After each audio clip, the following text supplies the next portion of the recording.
அடுத்ததும் நாங்க தான் அப்படின்னு சிஎம் சார் சொல்லுவாங்க. அதெல்லாம் நடக்கவே நடக்காது. 2வது முறை வந்ததெல்லாம் சரித்திரமே கிடையாது. இந்த சைனால கிரேட் வால் ஆஃப் சைனா கேள்விப்பட்டிருப்பீங்க. அதோடைய நீளத்தை விட பெரிய டாஸ்க் இது.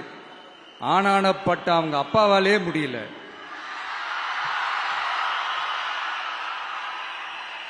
நான் முன்னாடியே சொன்ன மாதிரி உரிய இடத்துக்கு போய் சம்பந்தப்பட்டவங்களோட பேசி அதுக்கான சொல்யூஷன் என்னன்னு தெரிஞ்சுக்கிட்டா அதை எக்ஸிக்யூட் பண்றது தான் ஒரு தெளிவான அரசியல். சும்மா ஆறுதல் சொல்றதெல்லாம் தெளிவான அரசியல்லாம் கிடையாது.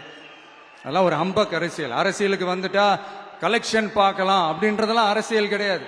உண்மையிலே மக்களுக்கான அந்த உழைப்பு இருக்கணும். அதனாலதான் நாம் அரசியலுக்கு வந்திருக்கிறோம். இது எதிரிங்களுக்கு நல்லாவே தெரியும்.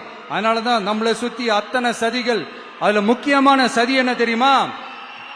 இத பாரு, ஒன்னு நீ இல்லனா நான் இல்லனா நீ இல்லனா நான். நமக்குள்ள வேற எவனும் நடுவுல வந்துடக்கூடாது. நாம 2 பேரால மட்டும்தான் மக்களை ஈஸியா ஏமாத்த முடியும். இந்த விஜய் வந்ததுனால நமக்கு பொழப்பே போச்சு. மக்கள் வேற அவனை தான் நம்புறாங்க. நாம வெளியே அடிச்சுக்கிற மாதிரி அடிச்சுக்கிட்டாலும் உள்ள நம்மளுடைய டீலிங் பக்காவா இருக்கணும்.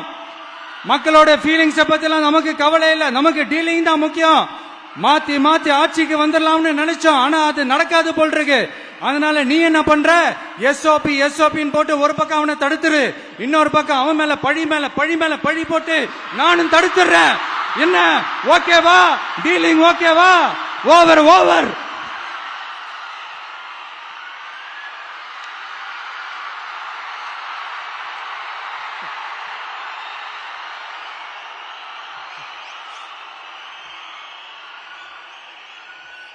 இல்லைங்க, உண்மையிலேயே சிரிக்கிறதா என்ன பண்றதுன்னு எனக்கு தெரியல. உண்மையிலே இப்படிதான் இருக்கு அவங்க டீலிங்லாம்.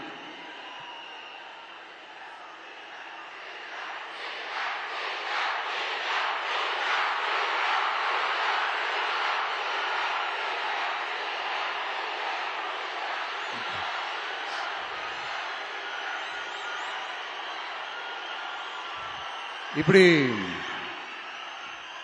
பழி மேல பழி போட்டு கரூர்ல ஆரம்பிச்சு நம்ம ஜனநாயகன் படம் ரிலீஸ் வரைக்கும். ஆனா அந்த ரிலீஸ் பிரச்சனையில நிறைய பேர் குரல் கொடுத்தாங்க. முக்கியமா நம்மளுடைய முதல்வர் அவர்கள் கூட பூசி மொழிகி பட்டும் படாம குரல் கொடுத்தாங்க. But what ever it is, குரல் கொடுத்த அவங்களுக்கும் மற்றவங்க எல்லாருக்கும் இந்த நேரத்தில் என்னுடைய நன்றியை தெரிவிச்சுக்கிறேன். இப்படி நாம வெளிப்படையா பேசுறதுனால சிஎம் சாரோட மனநிலை இப்ப எப்படி இருக்கும் தெரியுமா? ஏற்கனவே கட்சிக்காரங்க தொல்லை தாங்க முடியல, தூங்க விட மாட்டாங்க. இந்த விஜயம் வந்து தூங்க விட மாட்டான். நம்ம பாட்டுக்கு ஹைவேல சைக்கிள்ல சோலாவா போலான்னு நினைச்சோம். இவன் நாடானா மக்கள் சக்தியோட வந்துட்டு இருக்கான். இவன் தான் கேள்வி கேட்கிறான்னு பார்த்தா மக்களையும் கேள்வி கேட்க வைக்கிறான்.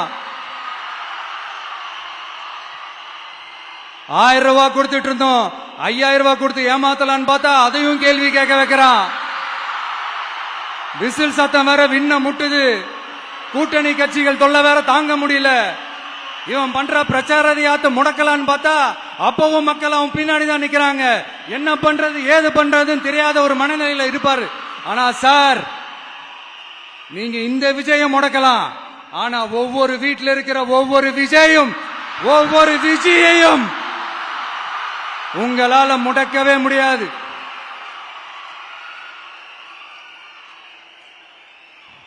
அவங்களாம் ஆல்ரெடி பிரச்சாரத்தை ஸ்டார்ட் பண்ணிட்டாங்க சார். வீட்லயே குடும்பமா இறங்குவாங்க பாருங்க பிரச்சாரத்துக்கு. அப்ப உங்களால மட்டும் இல்ல, எந்த